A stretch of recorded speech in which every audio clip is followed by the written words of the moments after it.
só. Leia para mim bem alto aí o tema de hoje. Nosso direito à bênção. Gostei de ver. Nosso direito à bênção. Para que a vida cristã seja próspera, precisamos aprender quais são os nossos direitos, o que nos pertence e o que o Senhor Jesus fez por nós em sua morte. A ideia generalizada no seio da igreja é a de que Deus faz os milagres. Realmente, isso é verdade. Ao estudarmos mais profundamente esse assunto, veremos de fato que Deus já fez a parte dele. No entanto, temos de fazer a nossa. Grifa, essa parte é importante. Ele diz, exercendo os nossos direitos. Se não fizermos a nossa parte, o Senhor não a fará por nós. Por isso, é muito importante conhecer os nossos direitos. Se você não souber que alguma coisa lhe pertence, nunca terá fé e coragem suficientes para reivindicá-las. Por outro lado, ao sabermos pela palavra de Deus que algo nos pertence, não precisaremos esperar por coisa alguma. Basta dar a ordem, determinando em nome de Jesus, e o poder divino realizará aquilo que pedimos. Diga glória a Deus. Ele diz, há muitos que precisam mudar verdadeiramente a mente e o coração. Por anos foram ensinados a temer um Deus bravo, irado, que está sempre pronto a lançá-los no inferno. Por isso, eles lhes servem por medo.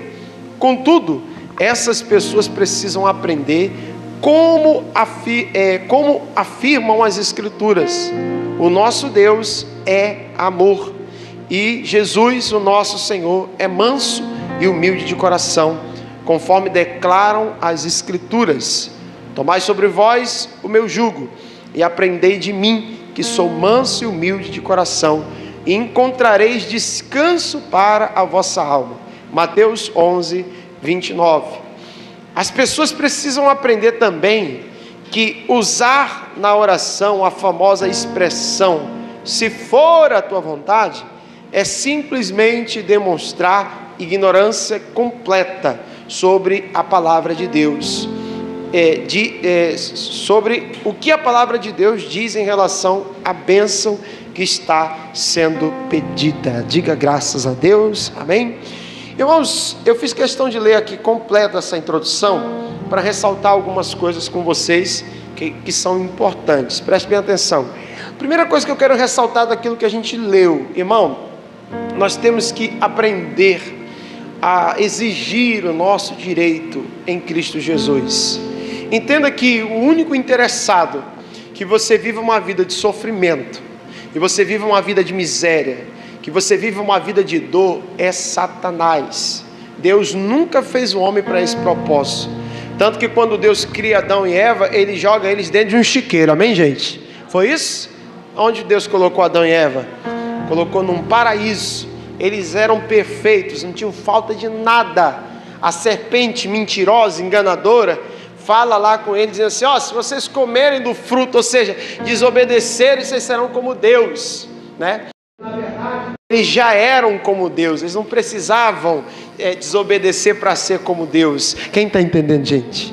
Irmão, agora uma coisa eu digo para você, que Deus, Ele fez o homem para que o homem fosse abençoado em nome de Jesus, glória a Deus.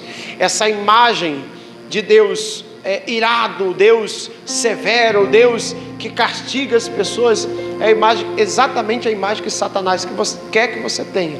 Na verdade, Deus é um pai de amor, ama seus filhos e quer que você seja livre, seja curado, tenha saúde, tenha prosperidade e toda sorte de bênção em nome de Jesus. Quem crê recebe isso na sua vida. Agora, irmãos, outra coisa que é importante ressaltar, nós vamos aprender nessa lição que essa expressão, se for a tua vontade, é uma expressão que expressa completa dúvida, incerteza, e não é para o servo de Deus estar falando isso. Amém, gente? Vamos para o estudo, vamos continuar. Na Bíblia, o próximo tópico qual é, irmãos? Exatamente, se for a tua vontade. Ele diz na Bíblia temos registros de apenas uma pessoa que orou, demonstrando não saber se a cura que estava pedindo era a vontade de Deus ou não. O pobre leproso, a quem o Senhor prontamente respondeu: quero ser limpo. Glória a Deus. Agora vamos para a Bíblia, vamos abrir lá em Mateus capítulo 8. Abra aí a sua Bíblia em Mateus capítulo 8.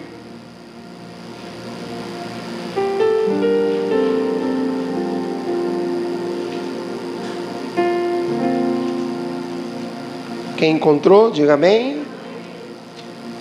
Vamos ler a partir do versos 1, do 1 ao 3. Diz assim: descendo ele do monte, seguiu uma grande multidão, e eis que veio um leproso, e o quê? E o adorou, dizendo: Senhor, se quiseres, pode tornar-me limpo. E Jesus estendeu a mão, tocou-o, dizendo: quero ser limpo. E logo ficou purificado da lepra. Glória a Deus, irmão. Irmão, é interessante essa passagem, porque verdadeiramente você vê ali uma pessoa necessitada de um milagre, mas que ela não tinha certeza se Deus queria ou não queria, se Jesus queria ou não queria limpar, fazer ela ser curada, né? Curar ele. E Jesus expressa lá com clareza: eu quero, seja limpo em nome de Jesus. Amém? O exemplo desse leproso é o caso de muitas pessoas que até hoje ainda se perguntam: Senhor, se for tua vontade, me cura. Se for tua vontade, me liberta. Sem entender que o sacrifício que Jesus fez no Calvário foi uma obra completa para você ser limpo. E o fato dele morrer na cruz, ali não tem nenhuma variação de dúvida. Jesus disse: está consumado. Ele morreu para que você fosse livre. Glória a Deus. Ele morreu para que você entendesse que essa é a vontade de Deus para a tua vida, em nome de Jesus. Amém? Continuando aí a leitura do estudo, ele diz: dizer a Deus que a bênção ao qual você está pedindo deverá ser concedida se for a vontade dele, é o mesmo que dizer ao Senhor que não sabe se ele realmente é o que, irmãos? É um pai que se interessa pelo seu bem. É o mesmo que considerar que ele o ama somente por meio de palavras, mas quer que você tenha um câncer, uma tuberculose ou viva na miséria. Que tipo de pai é Deus para você? Eu faço essa pergunta à igreja nessa noite. Meu irmão, que tipo de pai é Deus para você? É esse pai que quer te colocar uma doença para ver você sofrendo? Irmão, eu pergunto: qual é o pai em sã consciência que ele quer ver o sofrimento do seu filho? Ele quer ver o seu filho morrendo? Quer ver o seu filho na miséria? Quer ver o seu filho doente? Ninguém, meu irmão. Que dirá Deus que é bom, é perfeito, que dirá Deus que é amor. Ele não quer você doente não, glória a Deus. Ele não quer você sofrendo não, ele não quer você perecendo, em nome de Jesus. Tira essa mentalidade, irmão, tira isso da sua cabeça, porque Deus, Ele ama você, e Ele realmente provou esse amor, morrendo na cruz para te libertar, glória a Deus, morrendo na cruz para que você hoje pudesse entender o grande amor que Ele tem por você, amor esse que não vai deixar nenhuma doença, nenhuma enfermidade, que não deixou nada faltando, que a obra foi completa para te redimir, para te restaurar, glória a Deus. Aí ele continua no estudo dizendo: o Senhor Jesus retratou o Pai da seguinte maneira. Aí ele dá a referência de Mateus 7, do 9 ao 11. E qual dentre vós é o homem que, pedindo-lhe pão o seu filho, lhe dará uma pedra? E pedindo-lhe peixe, lhe dará uma serpente? Se vós, pois, sendo maus, sabeis dar boas coisas aos vossos filhos, quanto mais vosso Pai que está nos céus dará bem aos que lhe pedirem. Amém? Irmão, isso aqui é fato, isso aqui é fato. Deus, Ele é um Pai de amor, e Ele só tem coisas boas para te dar. Ele não quer ver o sofrimento de ninguém, glória a Deus. Eu estava falando ontem, estava conversando com a minha esposa, né? E a gente comentando, né? Benício está crescendo, nosso filho está crescendo. Daqui a um tempo ele vai ter que passar, né, pelas provações da vida, pelas lutas da vida. Uma coisa eu estava meditando ontem, irmão, que a gente vive num mundo de corações partidos, sabia disso? É ou não é verdade? A gente vive em um mundo de corações partidos. Não tem um ser humano na face da terra que não tenha um coração partido. E eu não estou falando daquele coração partido por sofrência, de relacionamento, não. Eu estou falando de sofrimento, né? Quando eu olho para o meu filho, eu vejo ele crescendo, eu falo, Senhor, né, ele vai ter que passar por tanta coisa na vida, né? Ou seja, coisas que às vezes vão lhe magoar, coisas às vezes que vão lhe ferir, coisas às vezes que vão lhe machucar, e só de pensar nisso, meu coração já dói, o meu coração já fica partido por ele, irmão. E por que eu estou te falando isso? Imagine Deus vendo o teu sofrimento, vendo a tua dor, meu irmão. Imagine Deus, como é que Deus não sofre ao ver os seus filhos doentes, ao ver os seus filhos na miséria. Ah, pastor, se ele sofre tanto como o senhor está dizendo, por que ele não muda? Por que ele não faz? Ele não é o Todo-Poderoso? Ele fez, irmão.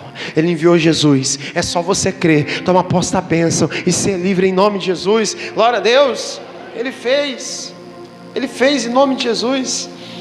Vamos lá para o próximo tópico. Direito de quê? Desfrutar das bênçãos. Para que entendamos bem que desfrutar de todas as bênçãos constitui um direito nosso, aprenderemos em primeiro lugar a diferença, grife isso aí, ó, diferença entre a promessa e a declaração de um fato. Irmão, isso aqui é o pulo do gato, vamos dizer essa expressão, né? Isso aqui é o segredo da bênção. Primeiro, promessa. Lê para mim ouvir.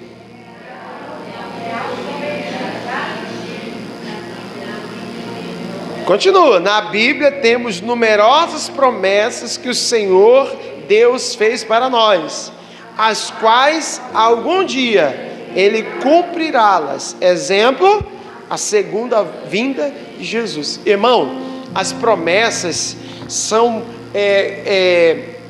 promessas, que Deus, Ele deu garantia que vai cumprir, coisas que ainda vão acontecer, coisas que Ele ainda vai fazer, coisas que estão no futuro. Quem está entendendo? A Bíblia tem mais de 8.000 promessas, e grande parte delas ainda nem sequer aconteceram, vão se cumprir, glória a Deus.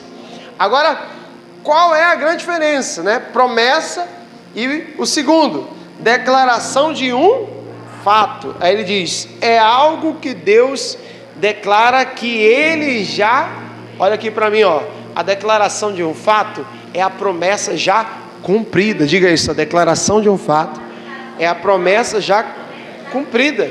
Ele já fez, glória a Deus, é algo que Deus declara que Ele já fez. Exemplo, a salvação, cura divina e etc. Ele diz, deixemos as promessas divinas, que já constitui direito nosso, para outro estudo, e passemos a considerar somente o quê? A declaração de um fato. Quando digo que temos direito de desfrutar a saúde, viver afastado dos pecados e prosperar, não estou fundamentando-me em uma promessa específica do Senhor. É claro que na Bíblia existem várias promessas de Deus que dizem respeito da cura do seu povo, principalmente o judeu, que antes da vinda de Jesus era o povo do Senhor. Além disso, há promessas acerca da fidelidade no dízimo, dentre outras. Estou referindo-me a certas declarações que Deus fez na Bíblia Sagrada, as quais nos garante que as bênçãos nos pertencem. Ele dá o exemplo aí, né, de Efésios 1:3. Lê comigo, vamos lá, 1, 2, 3. Bendito Deus e Pai de nosso Senhor Jesus Cristo, o qual nos abençoou com todas as bênçãos espirituais nos lugares celestiais em Cristo. Próxima referência. Visto com o seu divino poder, nos deu tudo o que diz respeito à vida e à piedade, pelo conhecimento daquele que nos chamou por sua glória e virtude. 2 Pedro 1:3. Próximo versículo. Leia, virando a página. Verdadeiramente Ele tomou sobre si nossas enfermidades e as nossas dores levou sobre si, e nós o reputamos por aflito, ferido de Deus e oprimido. Mas Ele foi ferido pelas nossas transgressões e moído pelas nossas iniquidades. O castigo que nos traz a paz estava sobre Ele, e pelas suas pisaduras fomos sarados. Isaías 53, 4 e 5. Diga glória a Deus. Essas passagens bíblicas nos deixam claro que todas as bênçãos de que precisamos ou venhamos a necessitar já foram o quê? Concedidas. Glória a Deus. Ora, se uma pessoa declara que algo qual pertencia a ela agora pertence a você, é seu direito reivindicar aquilo.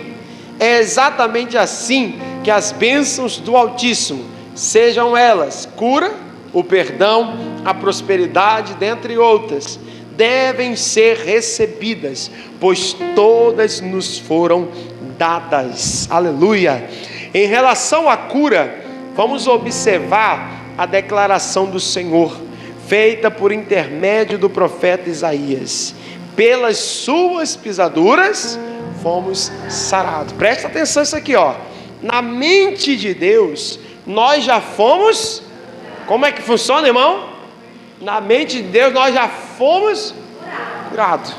Por isso que quando você faz aquela oração herege, dizendo assim: se for a tua vontade, meu irmão, na cabeça de Deus, Ele está dizendo assim: como assim se for a minha vontade? Eu já fiz tudo. Para mim você já está curado. É só você tomar posse. Quem está entendendo? Então ele diz: na mente de Deus já fomos curados. Ele considera fato consumado a obra de Cristo, na qual Ele levou sobre si as nossas doenças e dores. Então não temos de levá-las mais, pois tudo já foi feito. Logo, temos um direito legal de desfrutar do quê? Da saúde. O mesmo se dá em relação à prosperidade e às demais bênçãos.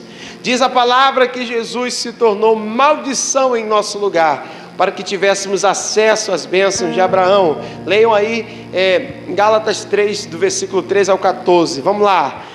Cristo nos resgatou da maldição da lei, fazendo-se maldição por nós, porque está escrito: maldito todo aquele que for pendurado no madeiro, para que as bênçãos de Abraão chegassem aos gentios por Jesus Cristo, e para que pela fé nós recebamos a promessa do Espírito. Quem pode aplaudir a Jesus? Dá uma salva de palmas para a palavra de Deus.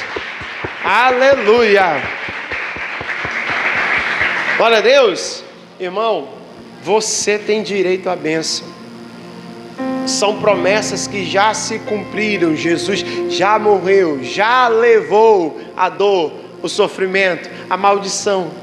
O que está faltando então, pastor? Só está faltando você assumi-las. É meu, é direito meu, eu tomo posse em nome de Jesus. Glória a Deus. Eu costumo usar um exemplo bem, lógico, esdrúxulo, mas, irmão, por exemplo, se você sabe que tem um dinheiro lá na tua conta, você fica esperando? Sim ou não? Lógico que não. Você vai lá e toma posse. Não é seu? Você vai lá, toma posse, saca, compra, gasta, faz o que quer. Meu irmão, a bênção já foi depositada. Jesus já pagou o preço. É só tomar posse, desfrutar de saúde, desfrutar de prosperidade. Não aceite nada que o diabo tem para você. Tome posse do que Jesus conquistou. Glória a Deus. Aleluia. Vamos continuar. Vamos tomar uma aguinha aqui. Deixa o pastor tomar uma aguinha aqui.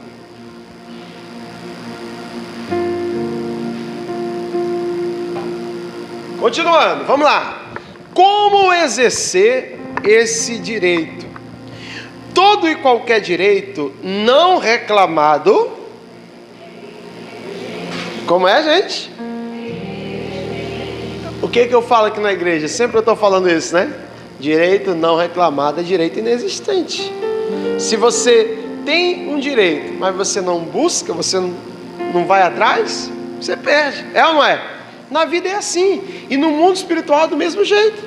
Se você não busca aquilo que é direito seu, Satanás garra, Satanás segura, Satanás prende. Eu falava aqui na quarta-feira, acho que foi quarta, nem lembro, foi quarta ou se foi domingo. Mas, irmão, eu falava aqui em um dos cultos, que Daniel, ele orou 21 dias, jejuou 21 dias. Mas por quê? Porque Satanás estava segurando a bênção dele.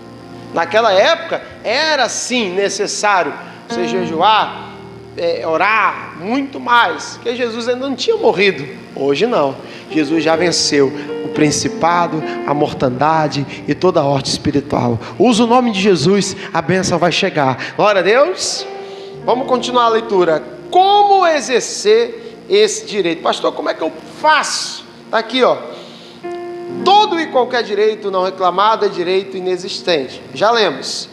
Ler esses versículos e dizer que acredita neles sem colocá-los em prática ou exigir o cumprimento deles é o mesmo que falar a Deus que não temos o quê?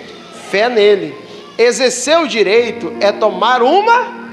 Grifa essa frase aí, ó. Nota isso aí. Vamos falar juntos? 1, 2, 3. Exercer o direito é tomar uma... Fala para o seu irmão, toma uma atitude, irmão. Quem já está tomando uma atitude hoje?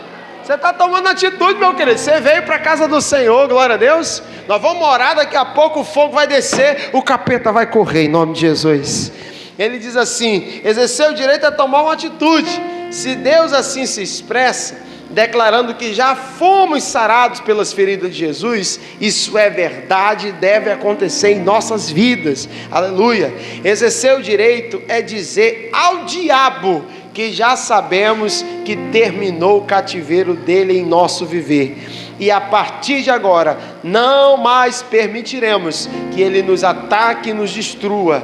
É dar um basta no sofrimento, meu irmão, dá um basta no sofrimento em nome de Jesus. Glória a Deus. Próximo tópico, leia aí. Exerça o seu direito, né? Diga ao diabo: de agora em diante, você não se submeterá aos seus ataques, pois conheceu a verdade, e a verdade está libertando-o completamente. Diga que você nem vai pedir a Deus que o cure, ou lhe dê qualquer outra bênção, porque isso ele já fez. Dirija-se ao inimigo e ao sofrimento que ele colocou em você, e repreenda-os, exigindo em nome de Jesus que desapareçam de sua vida e saiam completamente. Confesse que você já foi curado. Diga: eu já sou curado. Diga: eu já sou liberto de todas as maldições por Cristo Jesus e por meio de sua morte na cruz. Diga aleluia. Irmão, eu fazendo esse curso hoje o dia todo, essa parte aqui me fez lembrar da minha avó. Eu lembro que a minha avó, ela dizia assim: meu filho, você foi para esse negócio de crente, mas eu não gosto de crente não. Aí eu falava: vó, mas por que o senhor não gosta de crente? Não, porque o crente, ele fala com Deus e fala com o diabo no mesmo tempo. Você já percebeu que quando a gente está orando, a gente está lá: meu Deus, em nome de Jesus, faz a obra, diabo, pega tudo. Ela dizia isso, que ela não gostava dos crentes, porque uma hora o crente estava falando com Deus, outra hora estava falando com o diabo. E na verdade, pessoal, isso acontece sim. Por quê? Tanto Deus quanto Satanás, os dois estão no mesmo âmbito, ou seja, não estão no mesmo lugar, mas eles habitam no mesmo âmbito, ou seja, no mundo espiritual. Por isso que quando você está fazendo uma oração, você pode sim imediatamente falar com Deus através do nome de Jesus, mas através do mesmo nome você pode se dirigir ao diabo e fazer com que ele saia e leve todo o mal da sua vida. Quem está entendendo?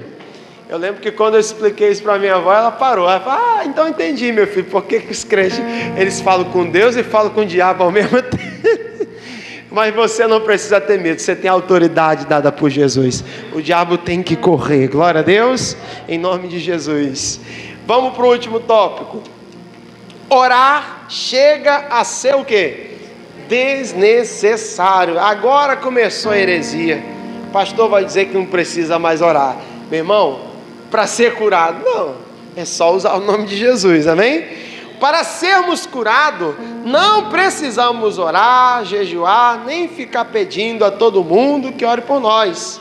Tudo o que temos a fazer é, toda vez que o diabo afligir-nos com o mal, independente de qual seja ele, devemos dizer-lhe que não o aceitamos e ao mesmo tempo exigir que aquilo não entre em nós.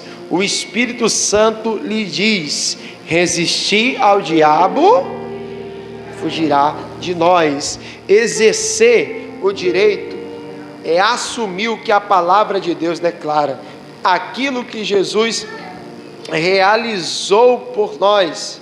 Tudo o que temos de fazer realizou em seu favor, né?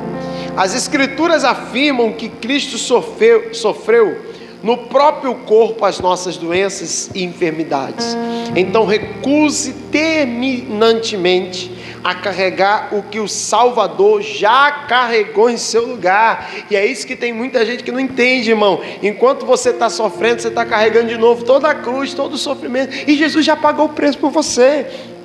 A palavra diz que ele foi feito maldição em nosso lugar, para que ficássemos livres das maldições da lei. Não permita, portanto, que o inimigo entre em sua vida com alguma maldição. Você está livre. Diga para o seu irmão: você está livre. Neste momento, creia que o Altíssimo declara e firmemente ordene ao adversário, em nome de Jesus, que saia completamente da sua vida, levando tudo aquilo que é dele. Exerça o seu direito de desfrutar todas as bênçãos compradas para você pelo Senhor, que o amou a tal ponto de morrer na cruz, tornando-se maldição em seu lugar. Entenda: Jesus sofreu as suas doenças e todas as suas maldições, portanto, não tem de sofrê-las mais. A palavra de Deus afirma que para sermos curados, ele se enfermou com as nossas enfermidades. Todavia, ao Senhor agradou moê-lo fazendo enfermar. Isaías 53:10. Diga glória a Deus. Vamos exigir o nosso direito agora? Amém? A lição fica para depois. Se coloque de pé em nome de Jesus. Isso.